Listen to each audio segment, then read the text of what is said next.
So welcome everyone to our first panel discussion on the online Embodied Parenting course. So it's Monday, 18th of March. And the first discussion that we're having on this course is why do we want to bring the body into parenting? What's in it for us parents to work with the body as a resource? And on this call tonight, we have myself and Kirsty, and then we have Susan Bauer, and we have Stephanie Dano, Ted Browdy, Anna Cole. Have I missed anyone? Who else has turned up? Laurie will be here. Okay, so what I'm going to do first of all is briefly introduce everyone, and then we can start with a discussion. So we have Susan Bauer. Hello, Susan. Lovely to see you. So Susan is a dance and somatic educator and a pioneer of embodiment in education, and she is the author of a fantastic book, The Embodied Teen, the first book to offer a somatic movement education curriculum adapted to the unique needs of adolescents. And also alongside we have Anna Cole. Anna Cole is and it's Dr. Anna Cole. It is indeed. Clever lady with your PhD. She is the regional lead for Hand in Hand Parenting, certified in 2013. And Hand in Hand's a unique concept of parenting. It's the only approach which has peer-based parent support practices that's the main part of it. And Anna also brings over 25 years as a research academic to her lived experience of parenting, and she also has 2 children, so is a parent herself. And then moving on to tonight, we have Stephanie Dano. Stephanie is a certified ICF coach and embodiment facilitator, working with clients with life crisis. As a Roots of Empathy instructor, she teaches empathy to children in schools to prevent bullying. She's also on her Compassionate Inquiry certification with Dr. Gabor Mate. And then we have Ted Browdy. Ted is I haven't got your thing here. Ted, can I pass over to you? Because I haven't got your hand. Sure. Tell me 3 things. So I'm now retired as a psychotherapist. Been working with boys and their families and communities for 37 years. I'm the director of the Boys Work Project. I'm located in the metropolitan Detroit area in Michigan, USA. And for the whole time I've been doing this, I've been telling people that in the realm of boys, at least 75% of what they're paying attention to is body. And how you sound is maybe 15%, and what you say is maybe 10%. And that they're not only paying attention to what's happening behavior on the outside, but they're really very tuned into what's going on inside, hence embodiment. Great. Thank you, Ted. Thank you for jumping in for that for me. And then we also have on the panel tonight, Dr. Laurie Baldino, and Laurie is a licensed clinical psychologist, a board certified dance movement therapist, and a mum of 2 children as well. So welcome everyone. I thought a nice way to start off is if you all have a moment to talk about what it means to bring the body into parenting. So if someone would like to start and tell me what your thoughts are on this great subject. I'm happy to kick off, Jane. It's Anna here. Yeah, so there is no parenting without the body. There is no parent without the body. And there is, if we are only coming from an intellectual stance with ourselves or with our children, we really miss, as Ted was saying in his introduction, we miss, just about most of what's going on. So I think not so much why bring the body into parenting, but why not bring the body into parenting? There is really no way to go about parenting without bringing yourself in all the ways that not just being intellectual, so being very much about your embodied relationship to your child. And for me, as someone who is really fascinated by research science, I'm really aware that neuroscience is catching up with what we're talking about in terms of the prefrontal cortex, the part of a child that can reason and do verbal reasoning isn't online when they're in a heightened state. So we have to really reach them with the non-verbal, with the limbic, with the physical. Otherwise, it's just blah, blah, blah, blah, blah. So, yeah, thanks, Jane. Great, thank you, Anna. Who would like to go next? Wave, and I'll make sure that you're muted. Susan. Hello, Susan. Nice to see you. Hello. Am I unmuted? Hello. Yes. You're unmuted. You're Okay. good to go. I'm just going to tell you, unfortunately, my internet keeps popping in and out, so I'd love to talk, and I hope you don't lose me. So Well, you sound good so far. Okay, thanks. So I think the perspective I want to bring, I know this word embodiment is used in a lot of different contexts. So just to put my...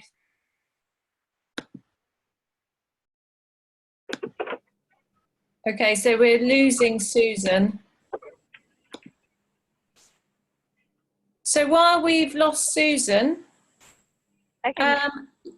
Laurie, would you like to go? Yeah, can you hear me okay? Yes. Okay, great. Wow, I'm just so excited that everyone's speaking the same language. It's so beautiful and exciting from all over the world. I keep wanting to say that. For me, with parenting, there's some statistic like 80+ % is nonverbal of our communication. And when we think about children, so many words come to mind in terms of movements, right? They're playful, they're moving. When we think of being childlike, it's a physicality. And they come into our world in our bodies, they come through our bodies. It's all about connection and embracing. Everything is this body piece. And I love what was mentioned before. Absolutely, neuroscience. Everyone's starting to realize that this fluff is stuff, like it's real. And so there's and it works. I feel like the reason why I'm so passionate about what I do is because I know it's real. There's nothing better than having a relationship with a child and realizing that it's right in front of us. It's right in our bodies. So when I'm with my children, I'm really being authentic, really in my body, then I'm my best self. And then I can really see them. So this analogy of the dance, that's how we communicate. It's endless ideas. I could go on for a while, but that's how I see how important it is. It has to be incorporated into everything we're doing. And it already is, whether we want to or not. Your body's already a part of the relationship. We just might not be verbalizing it yet. That's great. Thank you, Laurie. Ted, would you like to say a few words around this to open it up?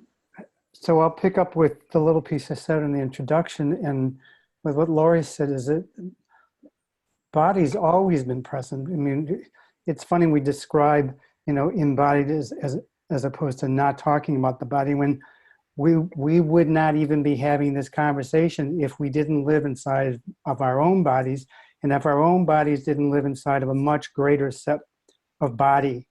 So what I'm valuing is listening to all of you and the emphasis that's being given to the vitality and aliveness of the communication that's occurring and connection that is really always present, that when we bring awareness to it and attention to it and develop it, it really benefits not just the children, but so much the parents and really the whole world.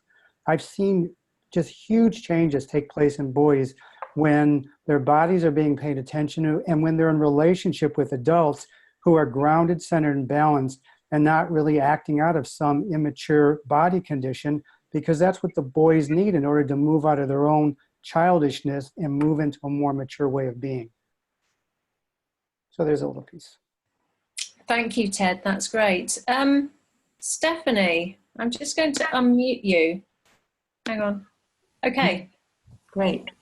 So same, my connection is not perfect, but I will try to do my best. So for me, I would take my perspective of, I think roots of empathy instructor, but also as a mom. And for me, my emphasis is about emotional literacy. And what people don't understand sometimes is if we are with our heads, we can't say to a child, for instance, calm down. They don't know how to do it because we do our emotions with the body. So we need to teach them where the emotion comes from, what they do with their body, and how to do to calm down, for instance. That's one example. We can't do it otherwise. And the children don't understand that. So it's only through our body that we can mirror, be a model, or teach them how to be emotionally stable. That's my point of view. Thank you, Stephanie. Susan, can we try you again? And hopefully it will be a better connection. Great, I hope it works. Can you still hear me? Yes. Yes. Oh, good. So, anyway, so the lineage that I'm coming from more is from what I'm going to call somatics, which is, somatikos from the Greek means the body. And then Thomas Hanna named this field of somatics to mean the first person or subjective experience of the body. So that's sort of more my lineage, as this European and American lineage of somatics. I know embodiment can mean a lot of things. But my perspective has always been that this whole field of somatics actually evolved for a whole world of adults that never had these kind of embodiment practices as we were growing up. And in fact, get more enculturated to be more disconnected from ourselves and our movement and our bodies and our educational systems. So this whole idea I had of bringing somatics into schools and for teenagers and middle school age is really that as adults, that's what we had craved growing up in our education and didn't actually get. So in this sense, the embodiment of a parent, we could start that a lot earlier. So we have a whole next generation of adults who have more connection with their bodies.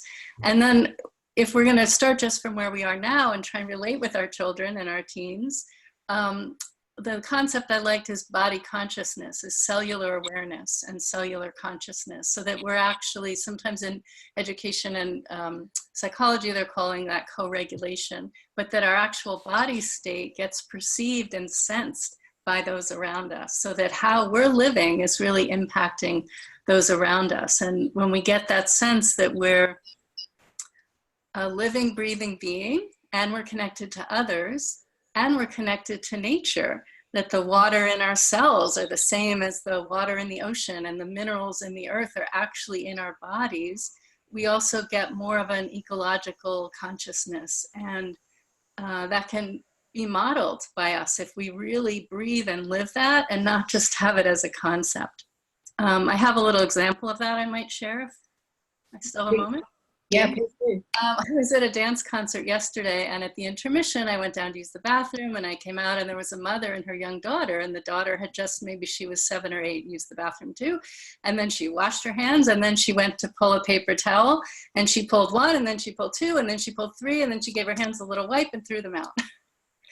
So it's a small example. But if we really grow up understanding our relationship with trees, and they're giving us oxygen and feeding us, and we're feeding them back with our breath, and that interrelationship, I didn't correct that girl, and I don't know where her mother was coming from, but I do believe that if as a parent you had that instilled in you, she would have understood that she just needed 1 paper towel to wipe her little hands. And when you multiply that by generations and generations, that's a whole forest. So it's a small example, but it's the way the body can tie into how we're living and how we're modeling parenting and how our children are growing up. Thank you, Susan. I love that example. I can't remember which teacher I heard. I came across that concept of if we care more about ourselves, about our own interior, then I think it was a Buddhist. It will come to me in a minute. If we care more about ourselves and our own well-being, then we will naturally care more about our environment around us. Yeah, now there's a concept called ecosomatics that's kind of embracing that, and people are working in that field to take people out in nature and really have deeper experiences of that interconnection. And children naturally get into that. Their minds are very open to that idea of what you were saying about the water in our cells is the same as the water in the oceans. Kids will get that at a certain age. They will just totally accept that. Yeah, and then it grows up as common knowledge, and then you wouldn't get a CEO of a corporation who would even think to pollute the water, because it would be a whole different consciousness. You know, there's another concept, if I might add. I spent a lot of time in Bali and living in Indonesia, and there's a concept from Javanese language called rasa, and what that actually means is it's the way they speak about the body, so that the body isn't just confined to our. Okay, we've lost Susan for a moment, and I think that was just a juicy bit. Okay, let me see. Very juicy. Okay, Susan, we got to the point where you had said, talking about the word, was it rasa? Yes, I could just finish that quickly. So rasa incorporates a sense of your own cellular being, but also the energetic field around you and your sense of relating with the environment as an extension of your body. So rasa means your body, but in their concept of it, it means the environment around you also. And the beautiful example I want to share about that is I used to work in downtown Oakland in the middle of very tough neighborhood called Moving on Center, a school for somatic education. And I had just taken a 3-day retreat for myself in the woods because I just had to get out of the city for a while. And I remember coming back on a Monday morning, and I got in the elevator and I was going up, and this man got in with his suit and tie going to his office in this building. And he paused for a minute and the door shut, and he kind of looked around like this, and he finally said, "You feel like nature." And he just, by being in my presence, he could feel it. So we have to not underestimate the nature of our own cellular presence and how it impacts those around us as well. And his perceptiveness. Yes, how beautiful was that? Thank you. Lovely, thank you, Susan. Would anyone like to, Kirsty, anything that you would like to add at this point? I think everyone has said it so beautifully, and we discussed some of that this morning as well. And I think it is partly that recognition that when we are talking about the body, it isn't just about this individual body, and that we are. Our family is a nervous system, our cultures are nervous systems, and we are really. And at that point of becoming how necessary it is to become a lot more conscious about what it is that we are unconsciously embodying in terms of our values and our ethics and our belief systems, so that when we can come back to our body, we can get a much truer sense of what we believe in and what is true for ourselves, and the kind of the world that we want to live in as well. So just being able to think of the body as much larger than just what is ourselves, expand that out into much more of the collective, and bringing consciousness to it. That sort of goes against the whole concept of individualism, which is so much part of our culture. And when we do step out of that has a profound effect on our body, and then if we can bring that into the lives of our children, of how they're to create that connection to their community, so there's that sense, an embodied sense of belonging you know, where is it that we belong to? So, you know, if we're not experiencing that now, we don't know where we're, you know, getting that sense of belonging from, then our nervous systems are going to struggle to feel safe. So, you know, there's a lot of issues around that. Interdependence and yeah. Can I just chime in on this concept of interdependence? Because working with parents from all walks of life, I know that one of the hardest things about being a parent is that we are so aware of the huge responsibility we're carrying, you know, at a cellular level, to be mirroring and modeling. And it's a really, really tall order for parents to be able to hold onto themselves in their hot button moments, for example, because being a parent does press every button that you have. And because the body doesn't lie, and because the body often, and because epigenetics now shows us the way that the body is carrying, we're actually carrying in our DNA intergenerational family trauma. So often for a parent, having a child is the most triggering thing that they could have. You know, it's like everything from childbirth, pregnancy to childbirth, to having a preteen, anything can bring up a whole raft of hidden feelings, unconscious memories.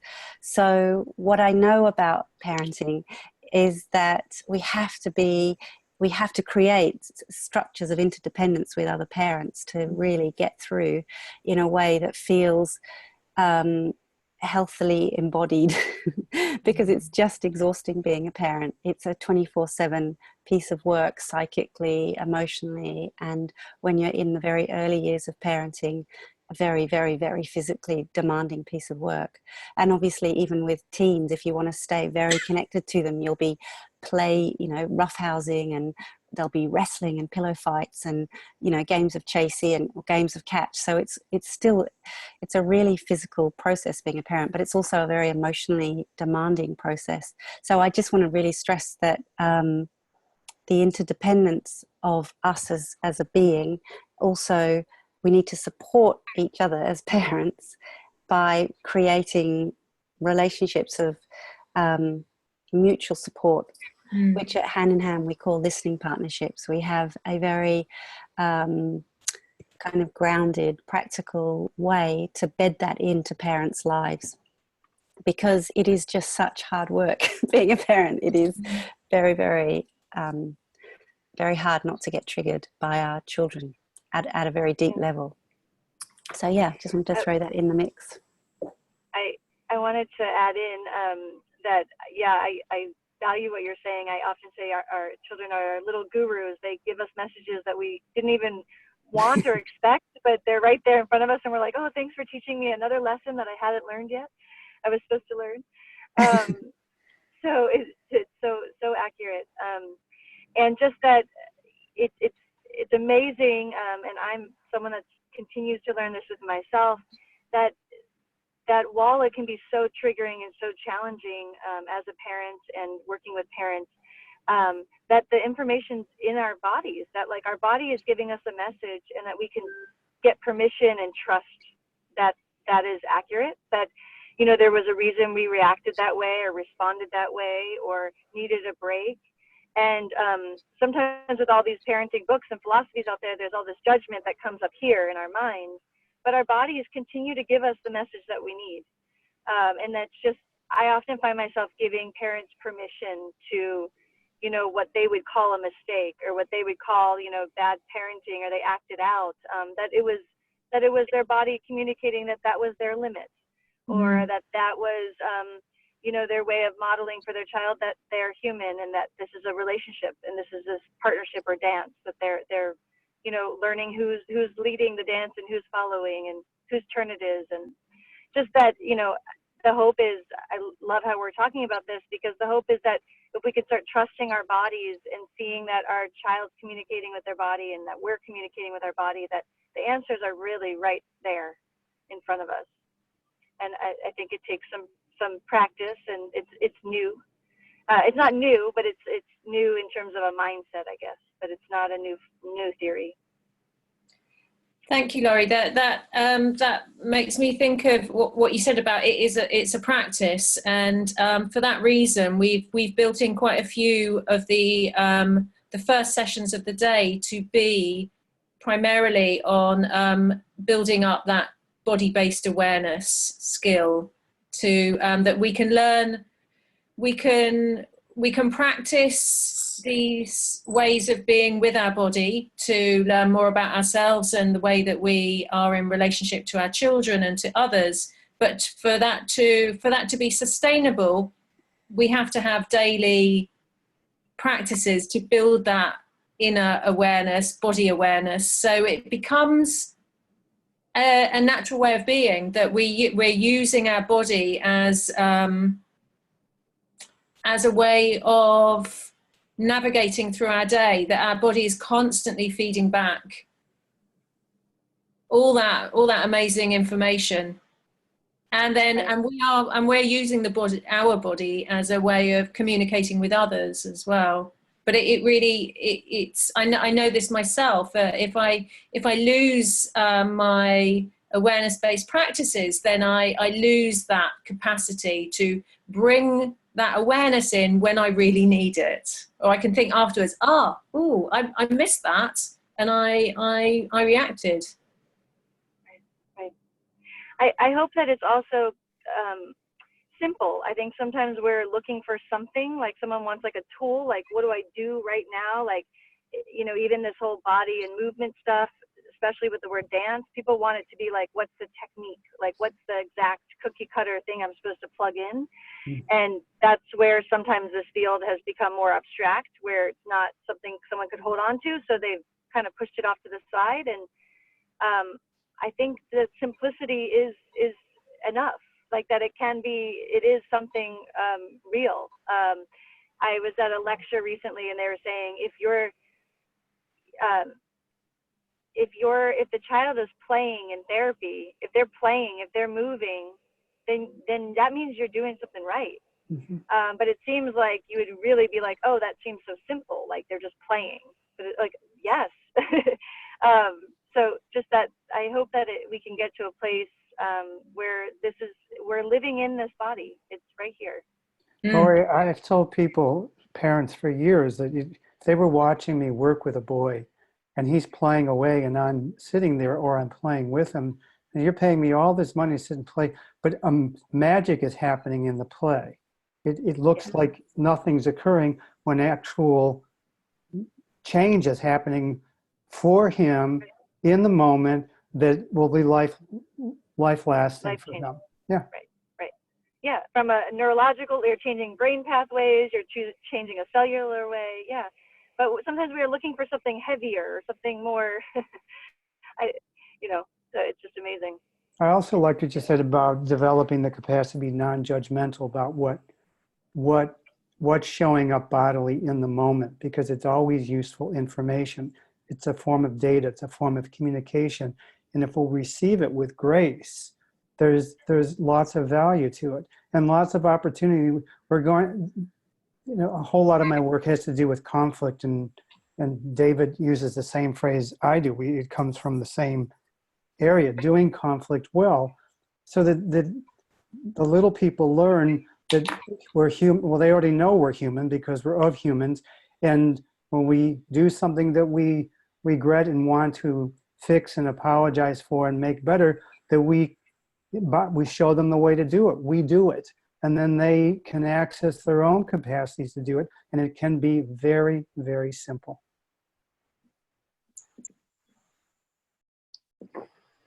Thanks, Ted. What you and Laurie both said about that, it can be simple. I think one of the things is that with parenting and with so many other things, is that for things, if we think that we have an issue and we've got to solve it, it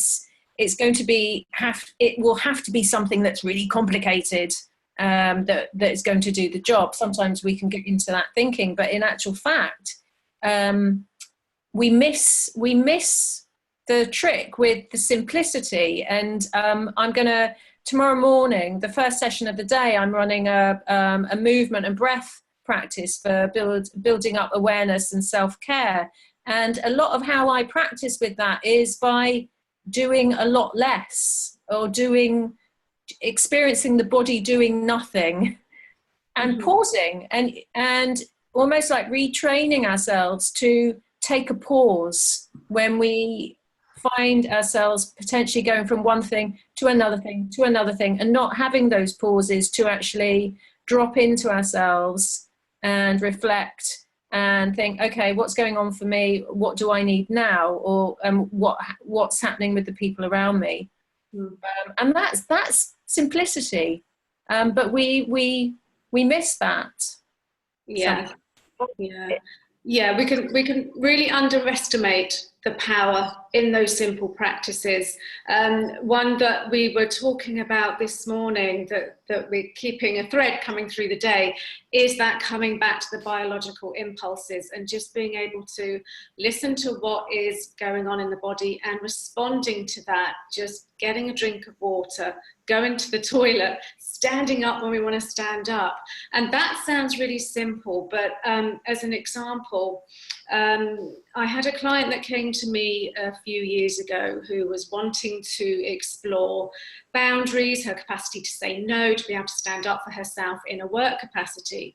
And this really was quite a struggle for her over a period of time. Even if she was given a script, that was, she was not physically able to read the script as it was, because her capacity to say no was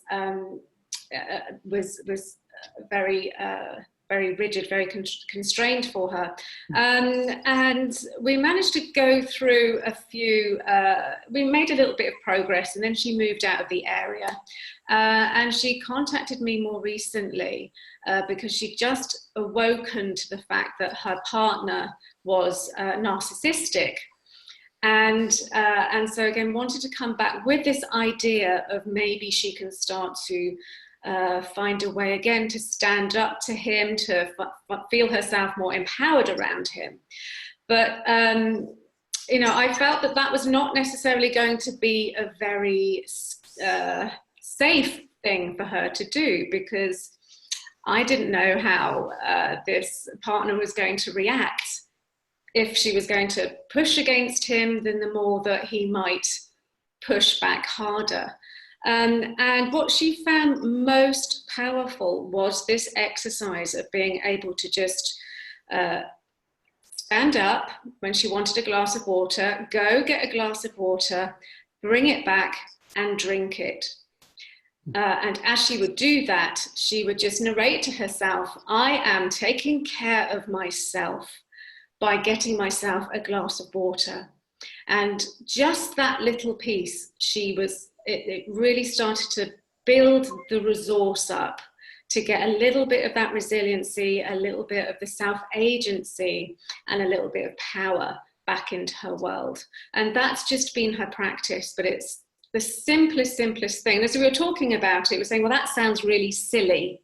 It doesn't sound like a very, but immediately as we talked about it, she knew that was the piece that she could do, and she could do it in a way that was, she could do it in her way that he didn't have to know that was what she was working on. So it was really supportive. So yeah. I love that, Christy. I use an analogy oftentimes when I lecture about like the word assertive, and that you can teach assertive, you could read about it, you could have a character in a book that's assertive, but until you walk up yourself and say, excuse me, that was my drink, like that was my coffee that I ordered, or excuse me, I'd like to sit in that chair, you don't know what does it mean to be assertive until you embody it. So I love, that example of just actually putting it into practice really makes that difference, makes that shift. And I know there's so many different works of this, but like Feldenkrais and other movement-based practices really talk about when we are slowing down and taking these steps to embody them, that's when learning happens. So we think from a neuroscience perspective of integration like that, differentiation, the ability to learn happens when we can see a difference in something. So when we slow down, we're able to say, hey, my body is moving differently, and so I can feel this sensation happening, and now I've learned a new skill. But when we're whizzing through life and everything's going really fast, and we're, you know, conflicted, as your example of like the person we're with or the job, we're not in our bodies, we're not slowing down, so the same patterns happen over and over and over again. And so just in your example, like how you got, how she was able to slow down, she's already learning to differentiate. Now I can empower myself. Now I have choices. And that comes from that, again, that slowing down, so your brain can say, oh, I know how to reorganize this plan to take it to the next. And doing it in a way that's titrated and it's calibrated, because otherwise, Sure. You know, in this situation, she would have sabotaged that anyway, because, you know, it would be too scary as it was before, too scary for the system to be able to tolerate that degree of power and agency straight away. And also because there's the potential for that to be unsafe. Right. I had a client that's reminding me of it, a teenager who had trickle fail mania, like pulling out her hair, and a lot of anxiety about being in public or making her own choices. And I'm constantly, I'm continuing to develop a model where, to me, my belief is that you can see the psychological and emotional challenges in the body. Whether before you even find a diagnosis, you can see it. So if there's rigidity in the posturing and movements, or if there's chaos, you see that in their posture and movements. So even just in her movement, just as an example, she was able to move, like rocking herself side to side. She had these patterns of, like, when I asked her to actually have some kind of authentic movement, some free movement. Luckily for her, movement was something she identified with. She would move side to side, but anytime she had to go up higher in this vertical plane of like ego and strength and coming up into herself, she would stop herself and kind of fold back forward. And it never kind of went past that. And so through our work, she eventually was able to go through this new motion on a body level. And all these feelings came up about how she had memories of kind of reaching for the cookie jar and being told you're not allowed to do that, or, you know, making a choice and being told, no, you can't have that choice. And so from an early age, the body kind of had these learned patterns of how to interact because of these interactions. And giving her a chance to kind of move through that, she could find a new way of kind of embodying this way of being assertive or engaging herself in her relationships. So it's just been amazing to see how it has this parallel process to the body. Yeah, can I jump in here about that? Please. Am I on? You know, I was thinking, Lori, I saw some of your session this morning, and she was talking about the work of Carol Dweck of the growth mindset. And I think one of the big things here is that often children grow up feeling that their kinesthetic awareness or their body ability is being judged by their external ability to do gross motor skills. And then they get this idea that they can't do more. So the growth mindset essentially says, do I believe that I can improve in this, in terms of how Carol was defining this? And so when you expand this idea, you know, Howard Gardner, in my opinion, and I wrote about this in my book, gave us quite a limited idea of what kinesthetic intelligence is, which is defined as, you know, manual dexterity, like playing a piano or a good basketball player. But really what we're all talking about, this is a truer sense of what a body intelligence can really be at this deeper level. So I think when we expand that level, it's something I call somatic intelligence, which is a combination of kinesthetic intelligence and interpersonal intelligence, how I know myself and how I know myself to be. So I think all these examples you're talking about are helping people to see that their somatic intelligence can improve from whatever level we're at. There's no better or worse or back or forward. It's the truth of, where am I in the present moment in my body-mind state? And then how can I move forward from there? And if we can support people to see that little by little, slowly, slowly, they can improve and they can feel more resourced, I think that's a beautiful redefining of what, whether you call it kinesthetic intelligence, body intelligence, or this term I'm using of somatic intelligence really can be. Susan, I want to pick up on the slowly, little by little piece, because I think it's so important that for centuries, learning has been defined by school and by school processes, which are really not how learning takes place, because learning takes place very slowly, going from the unknown, going from the known into the unknown, and then back to the known and back and forth until the unknown becomes a new known, a new familiar. And that is a slow practicing process. I've talked about it for years, and now I've got a very young granddaughter. She's not quite 2, and I've been so joyful of watching her, because she is learning like we are, but all the time, and how she's doing it slowly, absorbing it, integrating it, moving on to the next thing. And I'm describing it because our language is so linear. It appears that things move in a linear fashion, which of course they don't. So I really appreciate you saying the little by little, slowly, because that's really how learning happens. And if people can embrace that and be supported by others to understand that that's how it happens, and there's nothing wrong with you, and that the mistakes or the not working are just another opportunity to practice again, things would be much easier for everybody. Yeah. So thank you. Yes, and I really appreciate that you brought in the concept of the unknown. Because one of the things I write about is, if we're going to start educating a next generation about this, one of the things is we have to teach about proprioception and interoception. How do we physiologically learn movement and learn in our bodies? And the challenge about that is that, as you mentioned, there's mistakes in learning. So when I'm unlearning an old pattern, but I haven't yet developed a new one, that's a dangerous area. You know, I feel vulnerable. I don't know where I am. There's a lot of unknown. And so part of somatic learning really has to embrace, yes, you're going to feel awkward. You know, that phrase kids always say, or we do too, this is weird. Well, what is weird?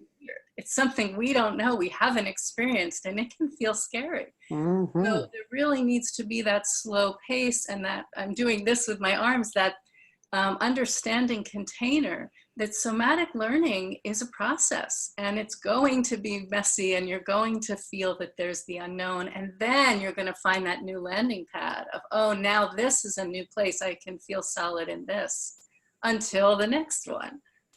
So I'll slip in one little piece, and then I'm going to be quiet again. So that weird, when I'm working with boys, because it isn't even that they define themselves, they're so inwardly driven by being strong. And that when they feel afraid or that weirdness, they feel weak and they want to stop. And how I reframe that is, that edge is brave, that's courageous, and how that's a form of strength. And it works wonders. I'd quite like to say something now. What you were both saying, but also Ted, what you were saying about going backwards and forwards, how how little ones actually learn. I teach a class of yoga to teenage girls, and I've been doing it for about 7 weeks now, and they're very, very quiet and very self-contained. And the other week I had just half of the class, so I only had about 4 of them.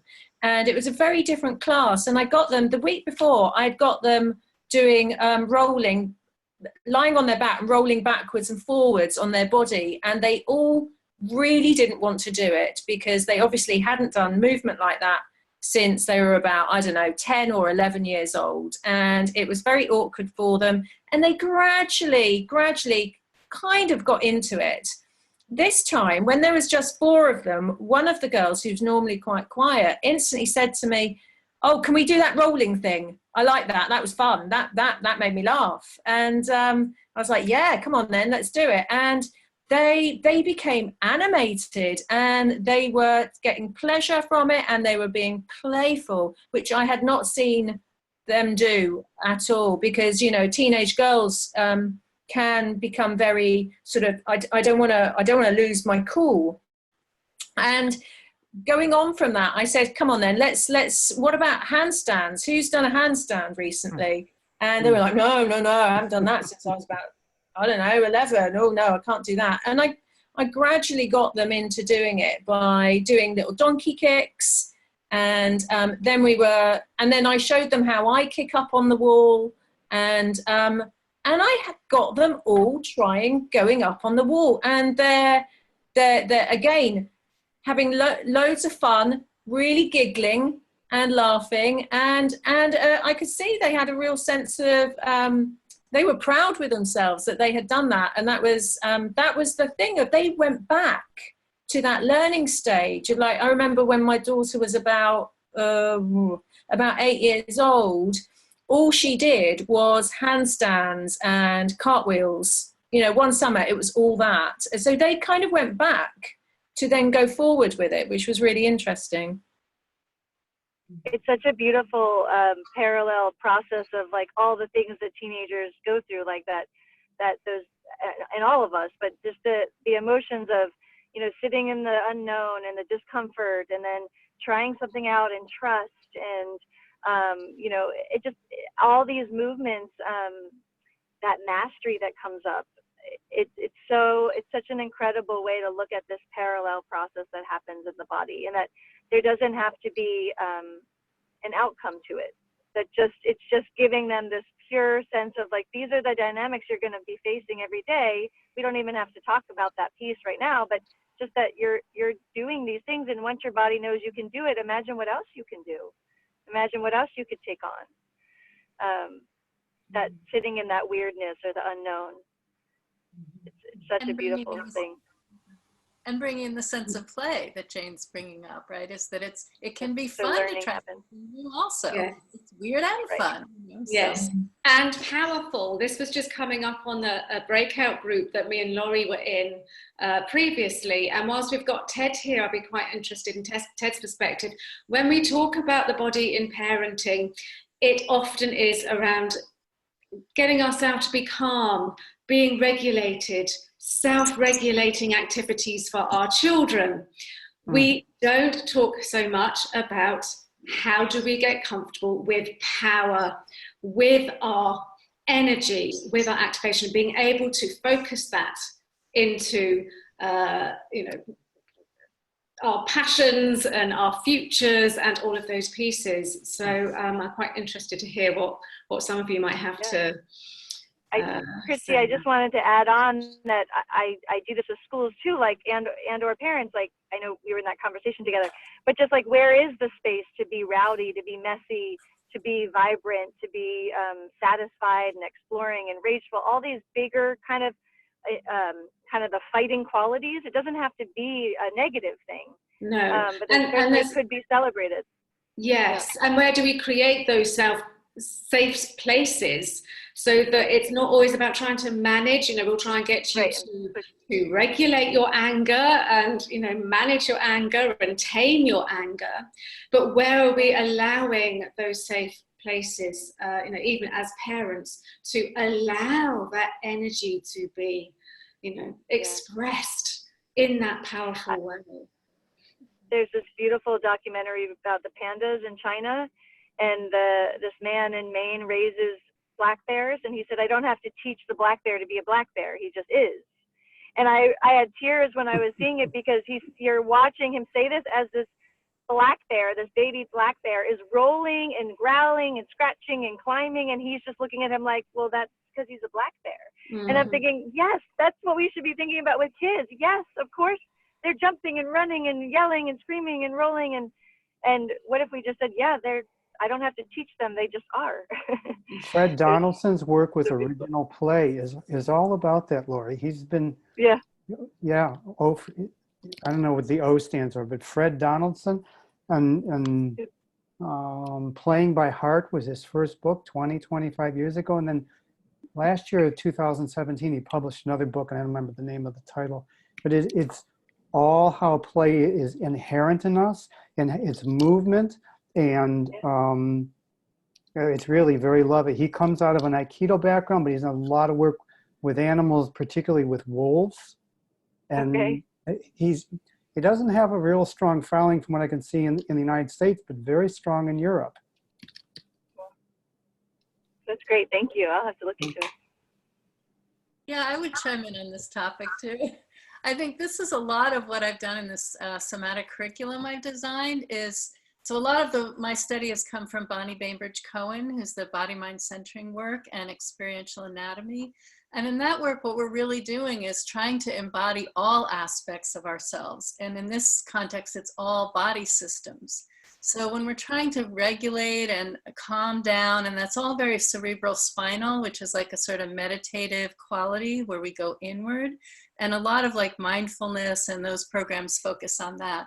What this work is about is how can we embody all of this? So I also have my muscles, you know, which is my strength, or I also have my blood, which is arterial flow, or a more calm venous flow like a waltz, or I have my organs and my full presence. Whoops, did you lose me there? No, you just moved spaces.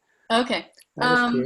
So anyway, yeah, so in this kind of way, what we're really doing is encouraging expression in all aspects so that we have choice, right? Then we have the choice to be powerful or the choice to calm down. And then as parents or educators, well, am I really comfortable going there in all, expressing all aspects of myself? Because that will limit how much I'm able to facilitate others to have all aspects of themselves. So that's where we say, you know, we have to help others, we have to do the work ourselves. But I very much feel, of course, there's a lot of benefit to these mindfulness practices with coming into education. And it also is just a sliver of the perceptive state that we can embody. And these other ones of joy and play and roughhousing and, you know, all of these other states can also be important to include. Bye, Lori. One thing we have in Roots of Empathy is we're using a baby. And why we're doing that is because one thing with that is noticeable already with children who are like maybe 8, 9 years old is that they're losing their common humanity. And I think that there's something we're missing for children, but also as parents, is everything that we have as common humanity is our emotions and our bodies. There's nothing more than that. There's no more to talk about it. So that's why sometimes it's really interesting to go back to basic. So looking at a baby, or as you mentioned, looking at animals is something really interesting to look back to simply the basics. Yeah, great. I'm aware that we're coming up towards the end of the session. There's so much in this discussion that we could carry on for a lot longer. So many thoughts that are arising in myself. Is there anything that any thoughts that we would like to discuss as we come to the end, sort of rounding it up? And I also, knowing that I'm really keen on carrying on these discussions on the Facebook group as well. This isn't a roundup, but it is taking off from Susan's comments about, and Kirsty's about everything being included. And so my background is with Aikido. And so Aikido incorporates not quite a meditative state. Well, you could call it a meditative state. It's just not a meditative state that we commonly envision it. That is also grounded in fluid, active, dynamic movement. And fluid, active, dynamic movement that can have a great deal of energy to it, and beauty, and lots and lots of joy and playfulness. So we have all that capacity, and truthfully, our world needs all of it in a good way. There's too much of it in a crappy way. Pardon me, there is. Yeah. I think if I have a kind of a rounding up sort of a thought, it's that often we think to get to a state of regulation, we need to do that sort of maybe mindfulness-based practice, but actually because children are they are so great with emotional release, because partly just because of the physiology that their prefrontal cortex doesn't fully develop till they're 25, etc.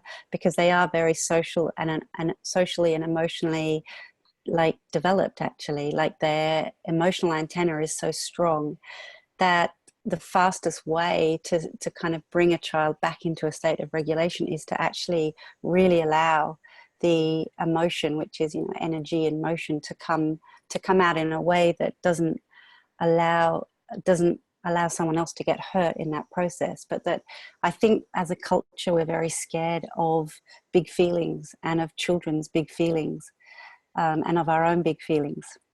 But that therein lies the way to kind of get back to a state of regulation.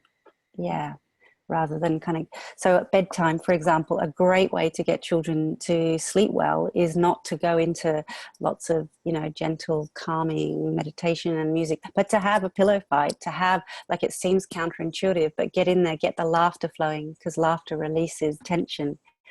And, you know, yeah, I think sometimes parents could just do with some encouragement to, yeah, as we've all been saying, play a whole lot more. Let the laughter flow, let the tears flow, let the sweat fall. Yeah, I'm going to finish there in a very embodied place with some sweat. Thank you, everyone. Yeah, thank you. And yeah, we're now coming up to the end, and I'd just like to do a little reminder of what we've got coming up on tomorrow. So in the morning, UK time, 7 a.m, it's me doing what am I doing? Simple practices for self-care. So a little bit of what I was talking about today, of like creating that pause in the body space. And then at 1 o'clock, I'm doing all UK times here. 1 o'clock, we've got Roman Norris doing listening partnerships.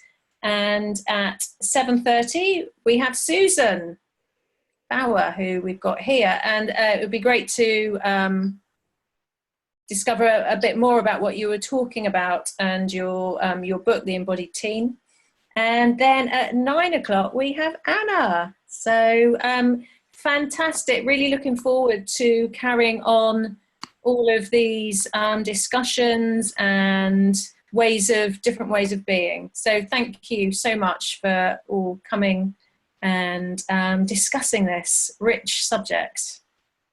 You're welcome. Thanks for having us. Thank you for having us, Jane. Okay. Thanks, Kirsty. Thank you. And I'm going to stop recording.